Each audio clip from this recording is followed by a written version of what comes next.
We will now call on our guest speaker, Mr. Lomax, to give us our address.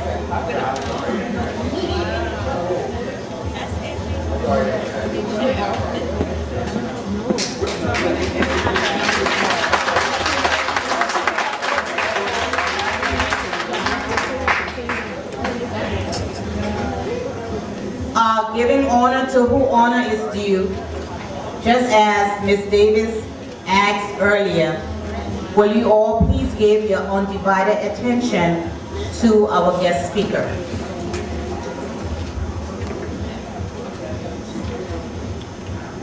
Thank you very much. I would beg to speak as a lawyer tonight. I know this is an alumni association gathering, and unfortunately you invited a lawyer to speak. So I will take the liberty to speak in that respect.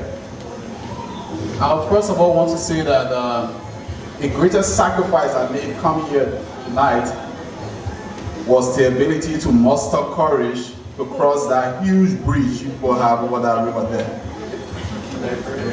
My wife, when we were getting ready, asked me, "Are you tense because of the speech?"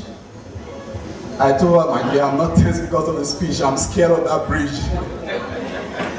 I have a phobia for heights, so if I had my way, I would have turned around, but you are in the lane, you can't turn back.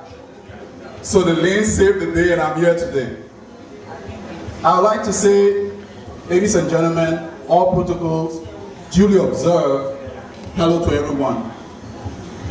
I would like to start also by thanking and giving honor to all of you in this place and your leadership for giving me the privilege to come and address you. Especially all of you from the Zion school system.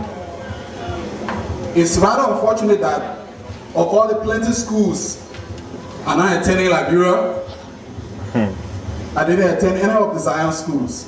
It's very unfortunate because I used to look at that intro and say every day, my Oma will not let me do it. I try hard, but I couldn't make it. So, but I stay here today.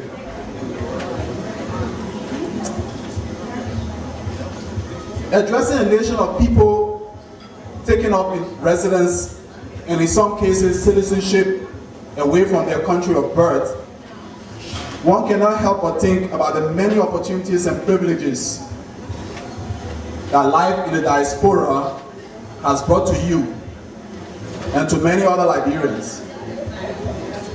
Looking at this crowd, one can see a cross-section of people from different professional, social, and economic backgrounds.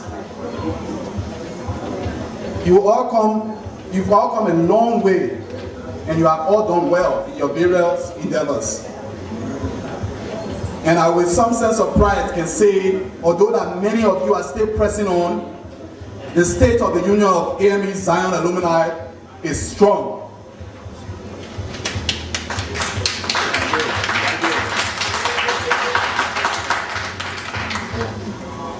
Looking at you, I can't help also but think of all the opportunity and progress that would have been possible for you if you had stayed back. Rather, if all this opportunity you have had and the progress you made would have been possible for you if you had stayed back in our homeland, Liberia.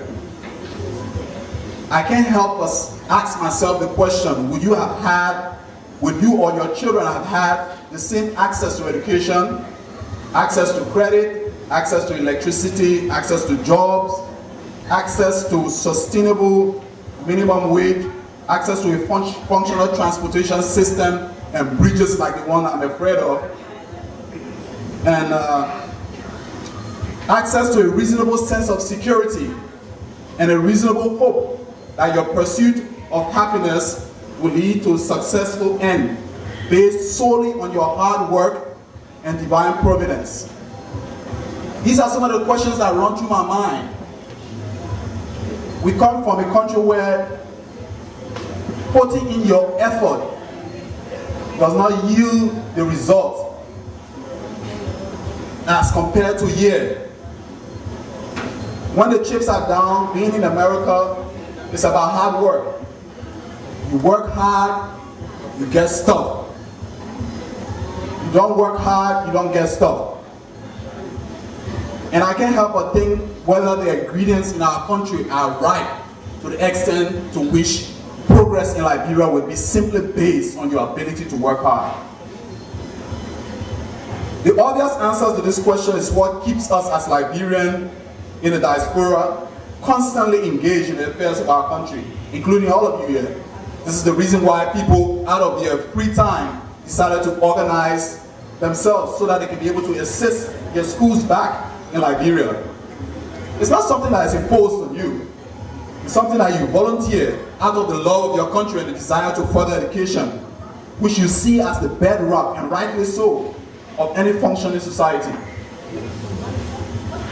The hope that by constant interaction, support, prayers, contribution, and advocacy, Liberia will progress in its journey from being a heavily indebted, poor, aid-receiving third world country to a developed, fully synergized, and aid-giving country.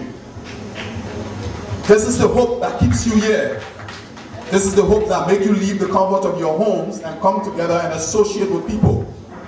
People you've seen long ago, people you've seen all the time.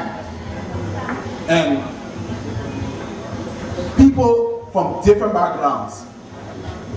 They hope that by your constant assistance and your constant engagement and your refusal to be absorbed in the American system and forget about your home, that one day Liberia will get to the promised land. This is the hope that stares in all of us.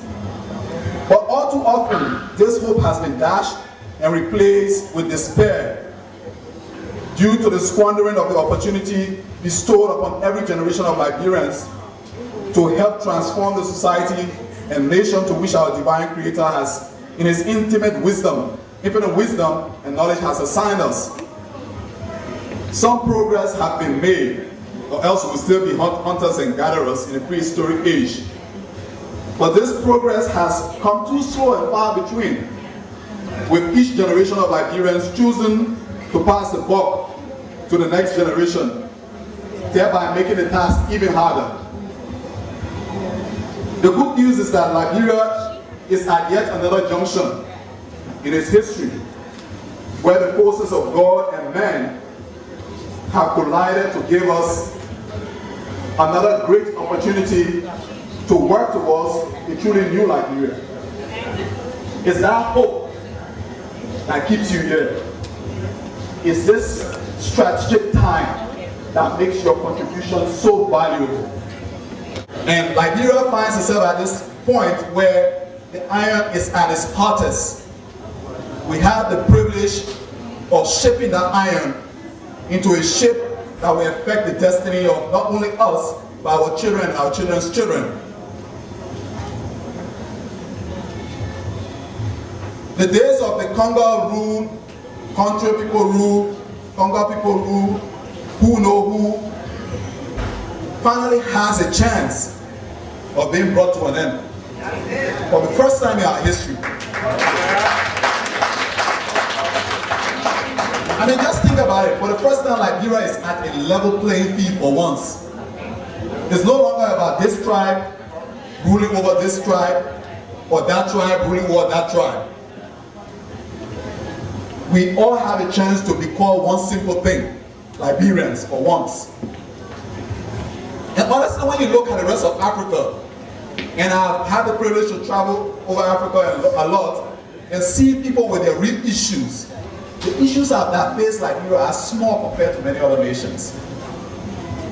We say we have tribalism. We don't have the faintest idea of what tribalism is. There are some countries in Africa where an entire region doesn't know how to speak any other language but their language. And they don't know how the other people exist.